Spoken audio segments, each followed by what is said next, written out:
Conte et raconte Jacques et la fée.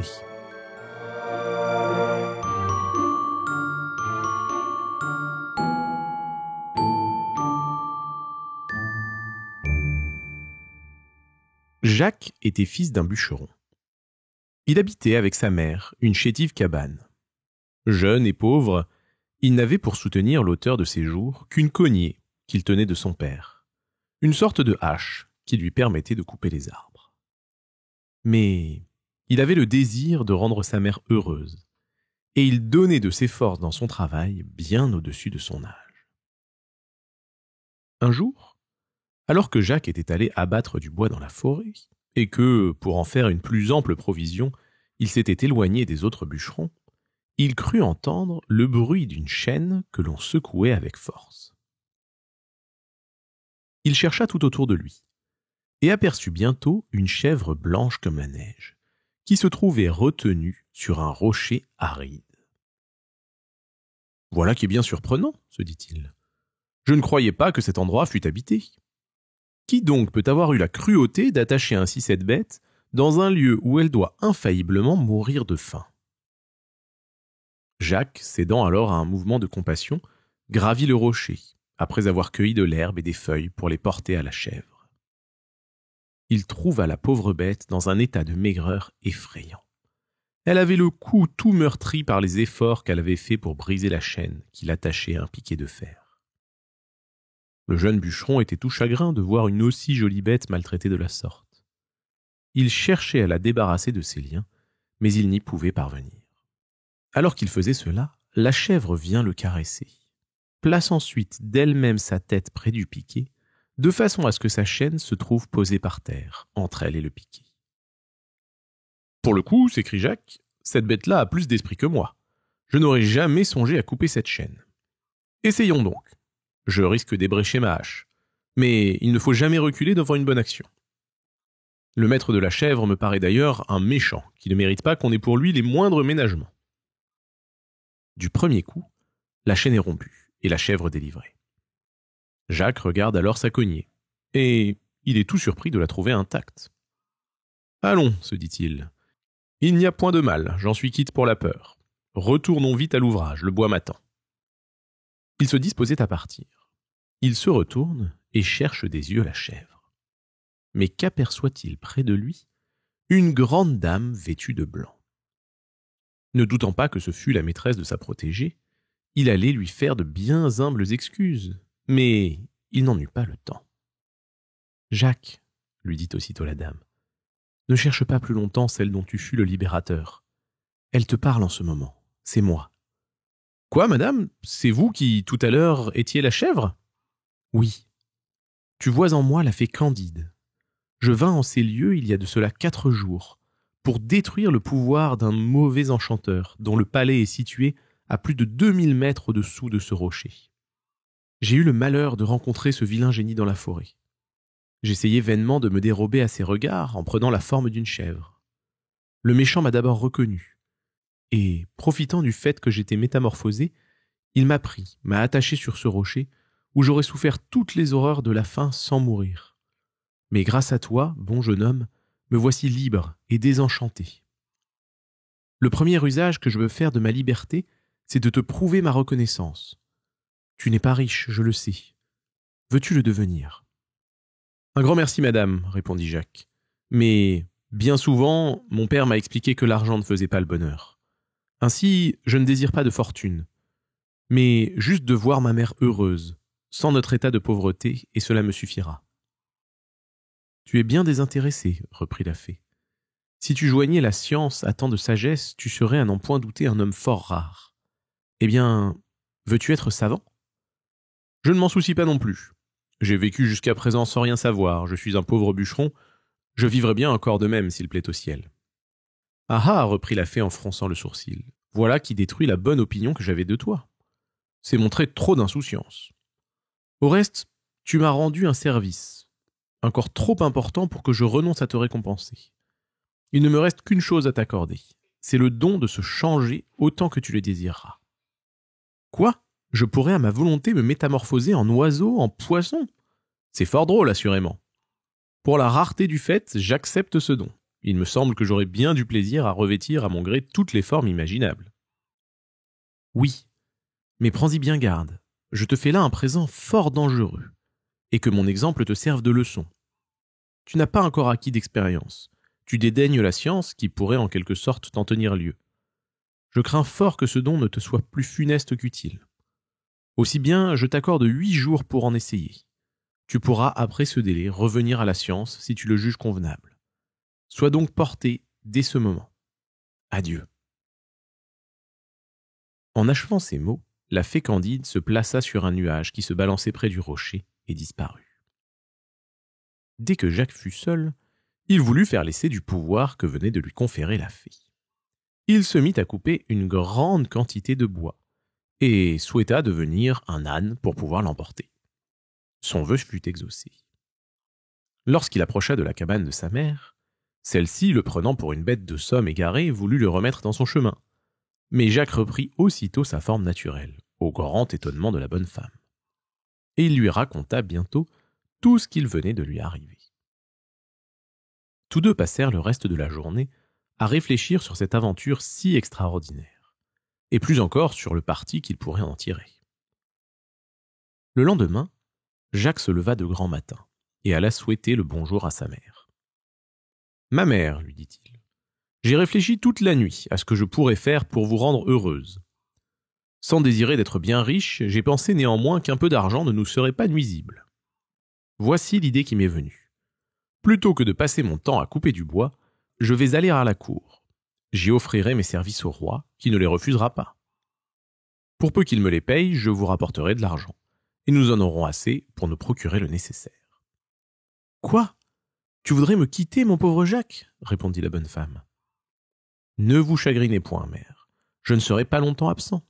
Pour peu que j'aie la fantaisie de me changer en oiseau, vous concevez que j'irai vite, bien vite, et que personne ne pourra me suivre. »« Je le crois, mais, mon garçon, es-tu bien sûr de réussir ?»« Je le crois, mère. Le roi n'aura jamais eu à ses ordres d'hommes de mon espèce. Il n'y a pas de doute, il devrait être bien content. La fée m'a d'ailleurs accordé 8 jours de réflexion, et ce n'est pas ici que je puis apprendre ce qui vaut le mieux de la science ou du don qu'elle m'a donné. » Bref, Jacques parvint à décider sa mère. Il se changea aussitôt en hirondelle et partit. 1 heure après, il était dans la capitale. Là, il reprit sa forme humaine et s'achemina vers le palais du roi. Mais il était bien tôt, et la sentinelle ne voulut pas le laisser rentrer. Que fit Jacques ? Il se changea en souris et pénétra de la sorte dans l'intérieur des appartements.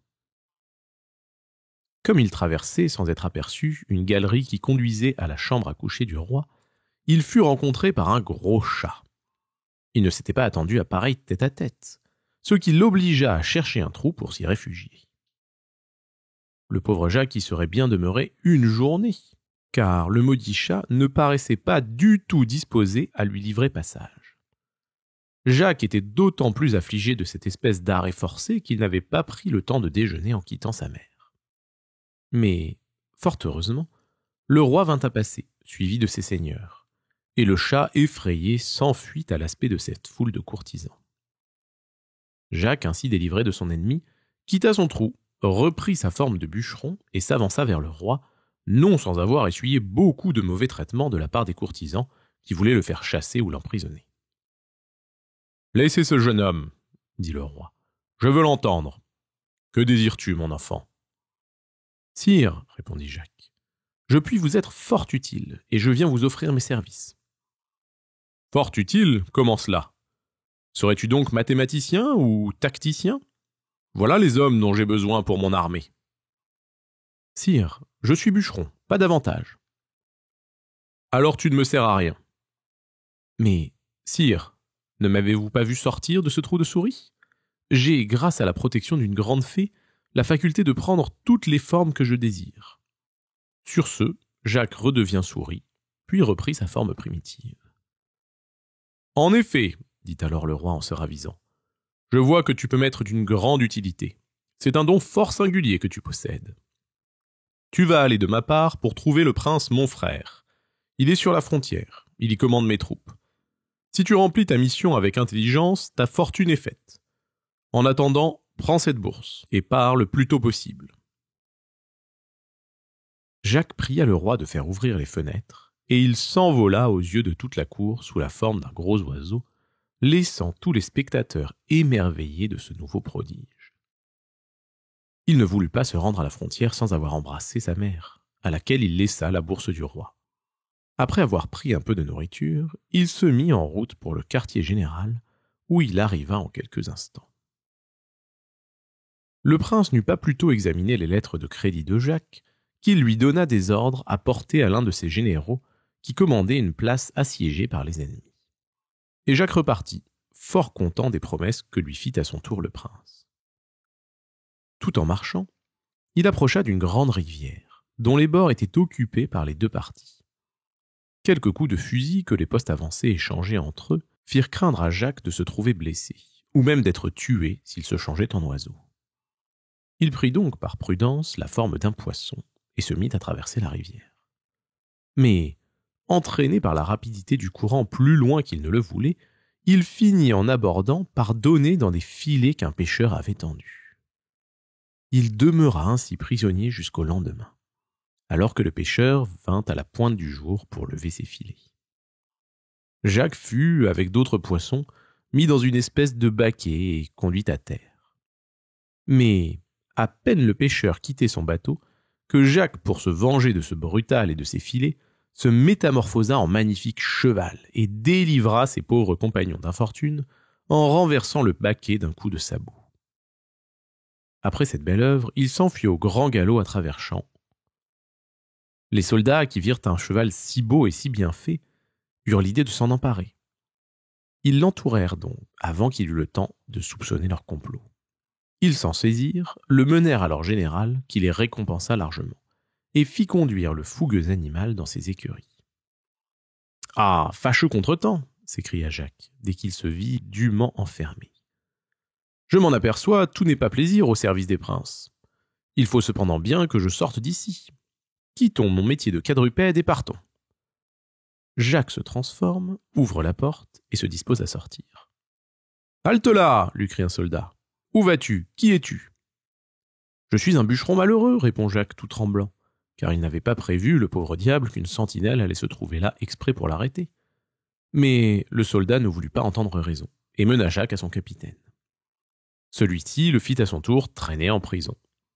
Et 1 heure après, on vint dire à Jacques qu'il allait être pendu, d'abord comme espion, et ensuite comme voleur pour avoir dérobé un cheval au général.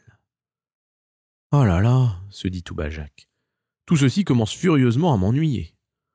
Au reste, les imbéciles ne me tiennent pas encore. Changeons-nous vite en oiseaux. » Il commence par brûler ses dépêches que sa nouvelle métamorphose n'allait plus lui permettre d'emporter, puis il se change en petit moineau et s'envole au travers des barreaux de la prison. « Pour cette fois, dit-il, dès qu'il se vit en liberté, bien fin qui m'attrapera. Je ne me mêle plus des affaires de la cour, il y a là plus à perdre qu'à gagner. Je vais retourner près de ma mère et ne plus la quitter. » Mais le pauvre Jacques n'était pas encore au bout de ses peines. Il s'approchait déjà de son pays, et déjà même à vol d'oiseau il découvrait ses bien-aimées forêts, quand un épervier glouton fondit sur lui. Jacques eut beau redoubler d'efforts pour gagner un buisson voisin, il ne volait pas aussi vite que l'oiseau. Celui-ci était donc prêt à saisir sa proie. Jacques, saisi d'effroi, voit la mort terrible qui le menace. Il n'a même pas le temps de réfléchir, et il souhaite imprudemment redevenir un homme sur le champ, pour tordre le cou à ce méchant épervier. Mais le malheureux, à peine a-t-il formulé ce souhait, qu'il perd ses plumes et ses ailes et tombe soudain à terre, si lourdement qu'il se casse une jambe. Et le voilà, gisant sur le grand chemin, et poussant des cris lamentables lorsqu'une dame passe près de lui. « Ma bonne dame, lui dit-il, ayez pitié de ma souffrance, aidez-moi, je vous en supplie, à regagner la maison de ma mère. »« Très volontiers, répondit la dame, je vais te secourir. Marche maintenant si tu le peux. » En effet, l'inconnu n'eut pas plus tôt achevé ces paroles que Jacques ne ressentit plus de douleur. Il boitait un peu, mais c'était tout. La fée Candide, car c'était elle, prit le bras de Jacques et l'accompagna. « Eh bien, mon pauvre Jacques, lui dit-elle tout en marchant, tu n'as donc pas fait fortune avec toutes tes métamorphoses ? Ah, madame, il y a loin de la fortune à tout ce que j'ai souffert. Mais puisque c'est vous-même qui avez eu la bonté de me l'offrir, veuillez reprendre ce don funeste que vous m'avez fait. Je crois que vous aviez raison de préférer la science. Quant à moi, je l'aimerais beaucoup mieux si on ne s'y casse pas les jambes et si on ne risque pas d'être pendu. Et quelle science veux-tu encore posséder ? Est-ce la géographie, l'astronomie, la médecine ? La médecine, madame. Avec cette science, je pourrai guérir ma mère quand elle sera malade. Alors soit, tu seras médecin. Je te donne la faculté d'apprendre tout ce que tu voudras en rapport avec la médecine. Et le reste dépendra de ta bonne volonté. Tout en causant, la fée conduisit notre nouveau médecin chez sa mère. Mais, ô surprise, Jacques ne retrouve plus sa chétive cabane. Elle avait fait place à une maison agréable, richement meublée et dans laquelle se trouvait une bibliothèque nombreuse et bien choisie. La fée y avait joint également 2 jardins, l'un desquels était destiné à la botanique et aux herbes médicinales. À la vue de tant de prodiges, Jacques demeurait stupéfait d'étonnement. Il sentait en même temps que son esprit, plus dégagé et plus subtil, n'était plus celui d'un bûcheron. Plein de reconnaissance, il veut se jeter aux pieds de sa protectrice.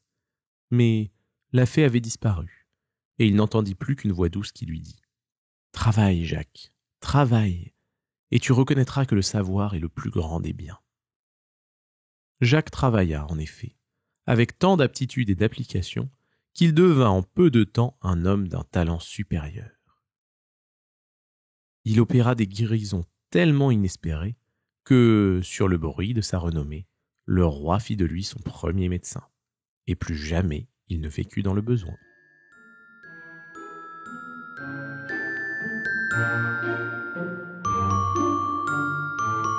Retrouvez Contes et Racontes sur YouTube et en podcast. Contes et Racontes, préparez votre enfant à la lecture. Des histoires sans illustration pour faire travailler son imagination et un vocabulaire soigné pour apprendre des mots chaque jour.